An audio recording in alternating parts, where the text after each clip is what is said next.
नमस्कार, मैं अनूप कुमार आप सभी का स्वागत करता हूं। हरियाणा सरकार में नायब सिंह सैनी का 1 साल पूरा होने वाला है। उसी पे बातचीत करने के लिए भाजपा के प्रवक्ता उमेश भाटी जी कैसे देखते हैं सैनी साहब का 1 साल पूरा होने वाला है, उनका कार्यकाल को कैसे देखते हैं, क्या काम हुआ है?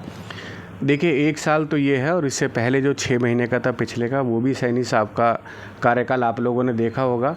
और मेरा तो मानना है कि जो 6 महीने का कार्यकाल सैनी साहब का रहा, उस 6 महीने के कार्यकाल के वजह से ही हमारी भारतीय जनता पार्टी की वापसी में सरकार बनी। और सबसे बड़ी बात ये देखिए कि पिछली बार तो जो सरकार चल रही थी वो जेजेपी के और निर्दलीय के गठबंधन से चल रही थी, लेकिन इस बार जो सरकार बनी वो पूरी तरीके से, जिसे कहते हैं कि पूरा समर्थन लोगों का मिला और पूरी तरह सरकार चल रही है और बहुत अच्छी सरकार इस 1 साल के अंदर चल रही है। हुड्डा साहब एक आरोप लगा रहे, कांग्रेस एक रैली निकाली वोट चोर की, हरियाणा में भी अलग अलग डिस्ट्रिक्टों में रैली निकाली, इसको कहाँ तक बुना पाएगी कांग्रेस? देखिए, ये तो मेरे समझ से ही बाहर है, क्योंकि वोट चोरी का जो आरोप लगाया है कि वोट चोर या वोट की बात कर रहे हैं ये वोटें अभी तो बनी नहीं कि भाई ये बीजेपी की सरकार बनी हो। ये वोट तो पहले से बनी आ रही है, पहले चलते आ रहे हैं। उसमें से घटना बढ़ना, जिस हिसाब से 1 तारीख को जो भी 18 वर्ष के हो जाते हैं उनका नाम ऐड होता है, जिनकी मृत्यु हो जाती है वो उसमें से नाम काटे जाते हैं। तो ये एक ऐसी प्रक्रिया है जो हमेशा चलती रहती है। अब जो बिहार से जो आदमी दिल्ली आ गया और दिल्ली पिछले 10 साल से रह रहा है और उसका वोट वहाँ बिहार में भी और उसका दिल्ली के अंदर है, तो उनका वोट तो कटना चाहिए ना। तो इसमें वोट चोरी कहाँ हो गई? मैं एक छोटा सा एग्जाम्पल देता हूँ कि मतलब उसमें हाउस नंबर 0 लिखा होता है, तो उन्होंने कहा कि देखिए ये 0 नंबर से ही 50 आदमियों की वोट बनी हुई है। अरे आप किसको बेवकूफ़ बना रहे हो? उस जनता को बेवकूफ़ बना रहे हो जो जनता समझदार है। 0 का मतलब होता है कि हमारे यहाँ भारत के अंदर जिसका अपना मकान भी नहीं है उसकी भी वोट बनाने के लिए सरकार ने कहा है, चाहे वो पेड़ के नीचे सोता है उसकी भी वोट बनती है। तो जो आदमी जिसका कोई घर नहीं है और उसे झोंपड़ी डाली हुई है और वो उसको वोट डालने का हमने अधिकार देना है, तो हम उसका हाउस नंबर 0 लिखते हैं।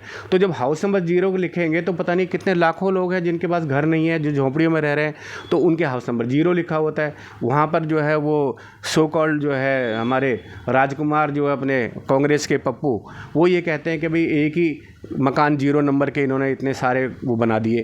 तो ये कोई भाजपा के टाइम पे थोड़ा ना बने हुए हैं, ये तो पहले से चले आ रहे हैं। तो इसका मतलब क्या, ये वोट चोरी से जीतते आ रहे थे अब तक? इन्होंने जो 60-65 साल का राज किया तो क्या इन्होंने वोट चोरी से किया था?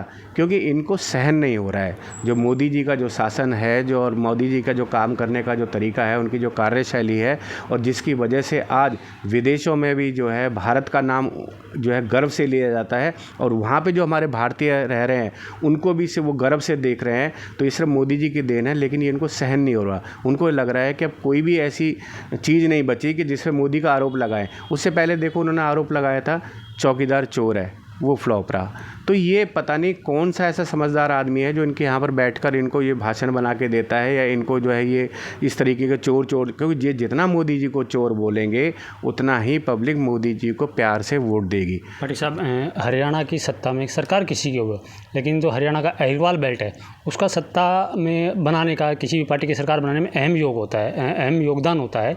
वहीं अब पहली बार कांग्रेस ने अहिरवाल बेल्ट से के प्रदेश अध्यक्ष बनाया राव नरेंद्र जी को, तो उस पर सत्ता पे कितना फ़र्क पड़ेगा? नहीं, कोई फ़र्क नहीं पड़ेगा, क्योंकि वहाँ पर जो राव इंद्रजीत और जो राव नरवीर हैं वो अपने आप में बहुत सक्षम परिवार से हैं और वो दोनों ही ऐसी शख्सियत हैं कि वो जन जन से वहाँ पर जुड़े हुए हैं, ना ही सिर्फ यादवों से जुड़े हुए हैं। वो सब वहाँ पे हर एक आदमी जो गुड़गांव या उस बेल्ट में रहता है उस हर आदमी से जुड़े हुए हैं और उन हर आदमी के जो काम है वो उनके होते हैं वहाँ पे। वही वजह है कि राव इंद्रजीत और राव नरवीर को वहाँ के लोग प्यार करते हैं। तो ये चाहे कितना भी कोशिश कर लें तोड़ फोड़ करने की, लेकिन उनसे कुछ नहीं होने वाला और उनकी जो कार्यशैली है उसकी वजह से पब्लिक उनके साथ जुड़ी हुई है। जैसे ही वो प्रदेश अध्यक्ष बने हैं, अहिरवाल बेल्ट के अलग अलग क्षेत्रों में दौरा कर रहे हैं, भीड़ भी बहुत दिखाई दे रही है, तो उसका फ़र्क तो कुछ ना कुछ तो इफेक्ट गिरेगा ना। देखो, ये तो कांग्रेस की आदत है किराए की भीड़ करने का। इनका शुरू से ही एक्सपीरियंस है, शुरू से ही इनके पास में एक टेक्निक है किस तरीके से किराए की भीड़ करी जाती है। आप लोग भी पत्रकार भी उसके बाद में दिखाते हैं किस तरह से 100 रुपये लेके 200 रुपये लेके ये भीड़ बनाते हैं। तो ये उस भीड़ नहीं है, वो है जो कि जिनको वो खाना खिलाते हैं या पैसे देते हैं और अपने साथ लेकर चलते हैं। अगर ऐसी भीड़ इनके साथ चल रही होती तो ये इनके हालत हरियाणा में जो हालत अब हुई है वो ऐसी ना होती, क्योंकि ये लोग एयर कंडीशन में रहकर काम करते हैं और हम लोग जनता के बीच में जाके, पब्लिक के बीच में जाके काम करते हैं। यही एक फ़र्क है। एक पार्टी और है जो सत्ता में भी रही है, INLD, उनके जो अध्यक्ष हैं अभी अभय चौटाला जी, उन्होंने भी आरोप लगाया कि बीजेपी, कांग्रेस और JJP ये तीनों एक ही थाली के चट्टे बट्टे हैं, ये मिल करके सब हरियाणा को लूटने का काम करते हैं। देखिए, उनके लिए क्या बोलूँ, उनके भतीजा ही उनको सीरियस नहीं मानता है तो हम क्या सीरियस मान लें। कितनी बार आपने देखा, वो दुष्यंत जी के बयान आपने सुने होंगे। दुष्यंत जी के बयान में उन्होंने खुलकर बोला है कि अभय चौटाला एक नॉन सीरियस पॉलिटिशियन है। तो जब वो खुद ही वहाँ पे उनको सीरियस नहीं ले रहे तो हम क्यों सीरियस लें उनको। नहीं, वो कह रहे हैं ना कि अभी जो देवीलाल जी की जयंती के ऊपर जो कार्यक्रम हुआ, जहाँ वो कह रहे हैं कि जन सैलाब आया है, उससे कहीं ना कहीं सत्ता के लोग हैं और कांग्रेस के लोग हैं वो हिले हुए हैं। नहीं, देवीलाल जी को तो मैं भी मानता हूँ, देवीलाल जी को तो आप भी मानते हैं। देवीलाल जी का पार्टी से क्या लेने देना है किसी से। देवीलाल जी का जो काम करने की शैली थी और जिस तरह से उन्होंने हरियाणा की डेवलपमेंट की अपने समय में, तो उसकी वजह से चाहे वो सर छोटू राम है, चाहे देवीलाल हैं, ये ऐसी शख्सियत हैं जिनको हर कोई चाहता है। ये पार्टी पॉलिटिक्स से अलग हटके हैं, तो इनके लिए जो भीड़ उमड़ रही है वो देवीलाल जी की वजह से उमड़ रही है। वो ये नहीं है कि वो इनेलो की वजह से उमड़ रही है या किसी और पार्टी की वजह से उमड़ रही है। वो सिर्फ इसलिए आ रही है क्योंकि वो देवीलाल जी की पुण्यतिथि को मनाना चाहते हैं, वो जानते हैं, और वो प्यार देवीलाल के साथ में है। तो देवीलाल के साथ जो प्यार है, अगर इतनी पब्लिक उनके साथ है तो इनकी सत्ता होती, लेकिन सत्ता नहीं है, तो इसका मतलब साफ है कि भाई वो सिर्फ देवीलाल जी तक सीमित है। सबसे बड़ा जो सवाल उठाते हैं अभय चौटाला, उनका कहना होता है कि बीजेपी की चाहे खट्टर साहब की सरकार हो, CM साहब होते हुए, चाहे सैनी साहब की हो, ये सत्ता नहीं एक गुंडा राज चला रहे हैं, गुंडागर्दी माफियाओं का बोलबाला है, कहीं भी कुछ भी हो जाता है। देखिए, ये तो आप लोग तो सिर्फ फरीदाबाद में नहीं, सारे प्रदेश में आप जो है पत्रकारिता करते हैं, और प्रदेश में पत्रकारिता करने पर आपको साफ झलक रहा होगा कि जो प्रशासन की जो हालत उस समय थी, जब वो 5 बार मुख्यमंत्री रहे हैं, तब क्या हालत थी। तब सुना जाता है कि बोनट पे बैठ के, जीप के बोनट पे बैठ के ट्रांसफ़र होते थे वहाँ बैठ के। तो ये कुछ छुपा नहीं है, हरियाणा में सबने सबका राज देखा है, और कहीं भी अगर उनको भारतीय जनता पार्टी के राज में अगर खराबी दिखती तो भारतीय जनता की पार्टी की सरकार यहाँ पे तीसरी बार नहीं बनती। तो अब क्या लगता है कि आने वाले टाइम में दोबारा जब चुनाव होंगे 4 साल बाद या उससे आगे पीछे जब भी चुनाव होंगे, उसमें कितना इन पार्टियों का फ़र्क पड़ेगा। जो प्रदेश अध्यक्ष कांग्रेस ने चेंज किया है उससे कितना फ़र्क पड़ेगा, और जो अभय चौटाला भी एक्टिव मूड में दिखाई दे रहे हैं उनसे कितना फ़र्क पड़ेगा। देखिए, कांग्रेस की बात करें और INLD की बात करें और पार्टियों की बात करें, ये सिर्फ़ और सिर्फ अपने आप को हरियाणा में बचाने के लिए जुटे हुए हैं। ये सिर्फ ये जो भागदौड़ कर रहे हैं इसलिए कर रहे हैं ताकि इनकी पार्टियां यहाँ से ख़त्म ना हो जाए, इसलिए दौड़ में लगे हुए हैं। हमारा जो पार्टी का कार्यकर्ता है वो हर समय चुनावी मोड में रहता है, बैठकें की दौर चलती रहती हैं, हर समय कार्यरत रहता है, और वो नीचे लेवल तक जो कहते हैं ना कि एक जो नीचे लेवल तक का जो हमारा हरियाणा का जो साथी है वहाँ तक पहुँचने की कोशिश करते हैं और उसको भी वहाँ पे हेल्प करने की कोशिश करते हैं। ये लोग सिर्फ अपने आप को बचाने की कोशिश कर रहे हैं और हम जो है हरियाणा को नंबर 1 बनाने की कोशिश कर रहे हैं। यही फ़र्क है, और इसी की वजह से चौथी बार भी सरकार भारतीय जनता पार्टी। एक आखिरी सवाल है, जैसे हरियाणा का सबसे बड़ा जो मुद्दा विपक्ष भी बनाता है या आम जनता भी मानती है, किसानों और महिलाओं का बनाया जाता है कि किसान बीजेपी सरकार में परेशान है, महिलाएं परेशान हैं, तो इसके लिए बीजेपी सरकार क्या कर रही है जिनसे किसानों को फ़ायदा मिले। देखिए, मेरा मानना ये है कि किसान और जवान ये 2 हमारे ऐसे वो हैं कि जिन पर हमें गर्व है। जवान पे हमें इसलिए गर्व है क्योंकि जवानों की वजह से सीमा सुरक्षित हैं और उन्हीं की वजह से हम लोग जो है आज चैन की सांस ले पा रहे हैं।